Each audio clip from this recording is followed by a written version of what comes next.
নমস্কাৰ ছাত্ৰ ছাত্ৰীসকল, মই তোমালোকক স্বাগতম জনাইছোঁ মোৰ ইউটিউব চেনেল। তো ছাত্ৰ ছাত্ৰীসকল, আজি আমি ক্লাছ 7ৰ বিজ্ঞান বিষয়ৰ লেশ্যন নম্বৰ 6 ভৌতিক আৰু ৰাসায়নিক পৰিৱৰ্তনৰ প্ৰশ্ন উত্তৰকেইটা আলোচনা কৰিবলৈ গৈ আছোঁ। তো বলা আমি আৰম্ভ কৰোঁ। 1 নম্বৰ প্ৰশ্নটো কৈছে, তলৰ প্ৰক্ৰিয়াবোৰত জড়িত হোৱা পৰিৱৰ্তনবোৰে ভৌতিক আৰু ৰাসায়নিক পৰিৱৰ্তন হিচাপে শ্ৰেণী বিভাজন কৰা। ক নম্বৰ খালুক সংশ্লেষণ, খ পানীত চেনি দ্ৰৱীভূত কৰাটো, গ কয়লাৰ দহন, ঘ মমৰ গলন, উঙ এলুমিনিয়াম ধাতু কোবাই এলুমিনিয়ামৰ পাত তৈয়াৰ কৰাটো, আৰু প্ৰথম চ খাদ্যৰ পাচন ক্ৰিয়া। উত্তৰটো এনেকুৱা হ'ব, ৰাসায়নিক পৰিৱৰ্তন, ভৌতিক পৰিৱৰ্তন, ৰাসায়নিক পৰিৱৰ্তন, ভৌতিক পৰিৱৰ্তন, ভৌতিক পৰিৱৰ্তন, ৰাসায়নিক পৰিৱৰ্তন। তোমালোকে উত্তৰকেইটা মিলাই ল'বা। 2 নম্বৰ প্ৰশ্নটো কৈছে, তলৰ উক্তিবোৰ সঁচা নে মিছা উল্লেখ কৰা। যদি কোনো উক্তি মিছা হয়, শুদ্ধ উক্তিটো তোমাৰ বহীত লিখা। ক নম্বৰ কৈছে, কাঠ এডাল কাটি টুকুৰা টুকুৰ কৰাটো ৰাসায়নিক পৰিৱৰ্তন, সঁচা নে মিছা এইটো? ইয়াৰ উত্তৰটো হ'ব মিছা।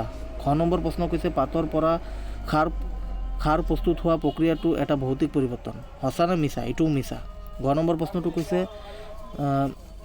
দস্তালিপিত লোৰ নলীত সহজে মামৰে নধৰে, সঁচা নে মিছা? এইটো সঁচা। ঘ নম্বৰ প্ৰশ্ন, লো আৰু মামৰ একেবিধ পদাৰ্থ, লো আৰু মামৰটো একেবিধ পদাৰ্থ হয় কি নাই? এইটো মিছা কথা কৈছে, মিছা। ঙ নম্বৰ প্ৰশ্ন, জলীয় ভাৱ ঘনীভূত হোৱাটো ৰাসায়নিক পৰিৱৰ্তন নহয়, এইটো সঁচা নে মিছা? জ্বলিত ভাৱ ঘনীভূত হোৱাটো ৰাসায়নিক পৰিৱৰ্তন নহয় কৈছে, এইটো সঁচা কথা কৈছে। এতিয়া 3 নম্বৰ প্ৰশ্নটো, তলত দিয়া উক্তিবোৰৰ খালী ঠাই পূৰ কৰা।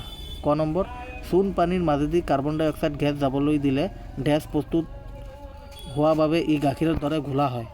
এইটো উত্তৰটো কি হ'ব? কেলছিয়াম কাৰ্বনেটৰ কাৰণে। খ নম্বৰ কৈছে, বেকিং ছ'ডাৰ ৰাসায়নিক নাম হ'ল ডেছ, উত্তৰটো কি হ'ব? Sodium hydrogen carbonate. ঘ নম্বৰ কৈছে, লোত মামৰে ধৰাটো প্ৰতিৰোধ কৰিব পৰা দুটা পদ্ধতি হ'ল ডেছ আৰু ডেছ, কি হ'ব? ৰং আৰু দস্তালেপন। ঘ নম্বৰ, যিবোৰ পৰিৱৰ্তন মাত্ৰ পদাৰ্থৰ ডেছ ধৰ্মৰহে পৰিৱৰ্তন বোলে, যিবোৰ পৰিৱৰ্তন মাত্ৰ পদাৰ্থৰ ভৌতিক ধৰ্মৰহে পৰিৱৰ্তন হ'ব, উত্তৰটো কি হ'ব? ভৌতিক। ঙ নম্বৰ প্ৰশ্নটো কৈছে, যিবোৰ পৰিৱৰ্তনত নতুন পদাৰ্থৰ উৎপন্ন হয় সেইবোৰক ডেছ পৰিৱৰ্তন বোলে, কি পৰিৱৰ্তন বোলে? ৰাসায়নিক পৰিৱৰ্তন বোলে। এতিয়া 4 নম্বৰ প্ৰশ্নটো আমি আহিছোঁ। 4 নম্বৰ প্ৰশ্নটো কৈছে, যেতিয়া বেকিং ছ'ডাক নেমুৰ ৰসৰ সৈতে মিহলোৱা হয় তেতিয়া বুৰবুৰণিৰ সৃষ্টি কৰি গেছ এটা ওলাই আহে, এইটো কি প্ৰকাৰৰ পৰিৱৰ্তন? ব্যাখ্যা কৰা। উত্তৰটো হ'ব, যেতিয়া বেকিং ছ'ডাক নেমুৰ ৰসৰ সৈতে মিহলোৱা হয় তেতিয়া বুৰবুৰণিৰ সৃষ্টি কৰি গেছ এটা ওলাই আহে, এই গেছটো হৈছে কাৰ্বন ডাই অক্সাইড গেছ, এইটো এটা কি পৰিৱৰ্তন? ৰাসায়নিক পৰিৱৰ্তন। এতিয়া 5 নম্বৰ প্ৰশ্নটো কৈছে, মমবাতি এডাল জ্বলালে ভৌতিক আৰু ৰাসায়নিক উভয় পৰিৱৰ্তনেই সংঘটিত হয়, এই পৰিৱৰ্তনবোৰ চিনাক্ত কৰা। সচৰাচৰ দেখি থকা আন উদাহৰণ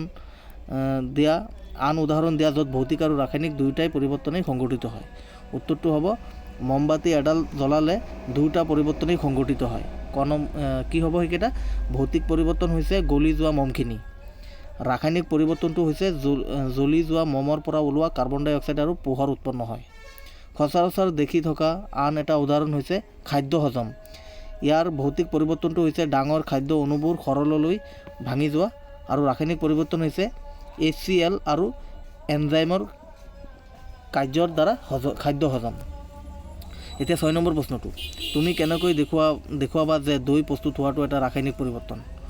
উত্তৰটো হ'ব, প্ৰস্তুত হোৱা দৈ এটা ৰাসায়নিক পৰিৱৰ্তন হয় কাৰণ দৈ গাখীৰলৈ ঘূৰাই নিব নোৱাৰি, আৰু গাখীৰ আৰু দৈৰ ৰাসায়নিক ধৰ্ম বেলেগ বেলেগ হয়। 7 নম্বৰ প্ৰশ্নটো কৈছে, কাঠৰ দহন আৰু কাঠক কাটি সৰু টুকুৰালৈ পৰিণত কৰাক দুটা বেলেগ প্ৰকাৰৰ পৰিৱৰ্তন বুলি ধৰা হয় কিয়? ব্যাখ্যা কৰা। উত্তৰটো হ'ব, কাঠ কটা হৈছে ভৌতিক পৰিৱৰ্তনৰ কাঠ কটাটো কি পৰিৱৰ্তন? ভৌতিক পৰিৱৰ্তন, কাৰণ ইয়াত কাঠৰ প্ৰকৃতি সলনি নকৰে, অকল আকাৰ আৰু আকৃতিৰ পৰিৱৰ্তন হয় আৰু একো নতুন পদাৰ্থ সৃষ্টি নকৰে। আনহাতে কাঠ জ্বলোৱা ৰাসায়নিক পৰিৱৰ্তন, যিহেতু কাঠ কয়লালৈ ৰূপান্তৰিত হয় আৰু কাৰ্বন ডাই অক্সাইডৰ মুক্তি হয়। এতিয়া 8 নম্বৰ, কপাৰ ছালফেটৰ স্ফটিক কেনেকৈ প্ৰস্তুত কৰা হয় বৰ্ণনা কৰা। উত্তৰটো হ'ব, কপাৰ ছালফেটৰ স্ফটিকীকৰণ পদ্ধতিৰে তৈয়াৰ কৰা হয়। 9 নম্বৰ প্ৰশ্ন, লোৰ গেট এখন ৰং কৰিলে ই কেনেকৈ মামৰে ধৰা প্ৰক্ৰিয়া বোধ কৰে বুজাই লিখা। প্ৰশ্নটো আকৌ কৈছোঁ মই, লুৰ গেট এখন ৰং কৰিলে ই কেনেকৈ মামৰে ধৰা প্ৰক্ৰিয়া ৰোধ কৰে, বুজাই লিখা। উত্তৰটো হ'ব, লুৰ সামগ্ৰীবোৰ যেতিয়া জলীয় বাষ্প, পানী আৰু অক্সিজেনৰ সংস্পৰ্শলৈ আহে তেতিয়া মামৰে ধৰে। লুৰ গেট এখন ৰং কৰিলে এই ৰঙে লুৰ ওপৰত প্ৰলেপ বা আৱৰণৰ দৰে কাম কৰে আৰু পানী জলীয় বাষ্পৰ পৰা লুক আঁতৰাই ৰাখে, ফলত মামৰে নধৰে। এনেদৰেই ৰং কৰি লুৰ গেট এখনত মামৰে ধৰাৰ পৰা ৰোধ কৰিব পাৰি। 10 নম্বৰ প্ৰশ্নটো কৈছে, মৰুভূমিতকৈ সাগৰৰ উপকূলীয় অঞ্চলত লুৰ সামগ্ৰী বেছি সোনকালে মামৰে ধৰে কিয়, ব্যাখ্যা কৰা। প্ৰশ্নটো আকৌ কৈছোঁ, মৰুভূমিতকৈ সাগৰৰ উপকূলীয় অঞ্চলত লুৰ সামগ্ৰী বেছি সোনকালে মামৰে ধৰে কিয়, ব্যাখ্যা কৰিব দিছে। উত্তৰটো এনেকৈ লিখিবা তোমালোকে, লুৰ সামগ্ৰীবোৰ যেতিয়া জলীয় বাষ্প, পানী আৰু অক্সিজেনৰ সংস্পৰ্শলৈ আহে তেতিয়া মামৰে ধৰে। মৰুভূমি অঞ্চলতকৈ সাগৰৰ উপকূলীয় অঞ্চলত আৰ্দ্ৰতা বেছি, হিউমিডিটিটো বেছি থাকে, অৰ্থাৎ বায়ুত জলীয় বাষ্পৰ পৰিমাণো অধিক হয়, সেয়েহে লুৰ সামগ্ৰীবোৰত বেছি সোনকালে মামৰে ধৰে। এতিয়া 11 নম্বৰ প্ৰশ্ন, পাকঘৰত আমি ব্যৱহাৰ কৰা গেছবিধৰ নাম হ'ল তৰলাকৃত পেট্ৰলিয়াম গেছ, যাক আমি LPG বুলি জানো।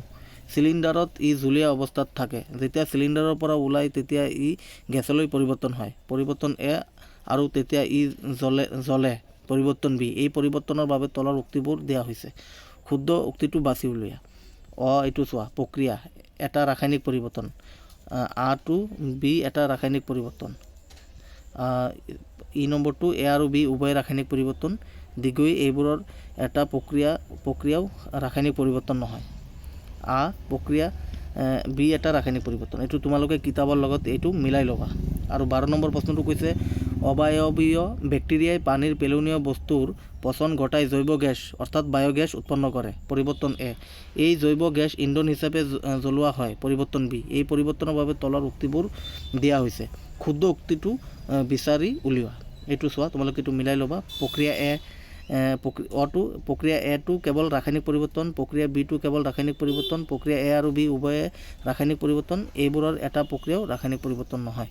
উত্তৰটো হ'ব এইটো, হচুই, A আৰু B উভয়ে ৰাসায়নিক পৰিৱৰ্তন। তো ছাত্ৰ ছাত্ৰীসকল, তোমালোকে পঢ়িবা, পৰীক্ষা আহি আছে এতিয়া, আৰু লগতে মোৰ ইউটিউব চেনেলটো ছাবস্ক্ৰাইব কৰিবা, লাইক কৰিবা, আৰু ভিডিঅ'টো ভাল লাগিলে শ্বেয়াৰ কৰিবা। বহুত বহুত ধন্যবাদ।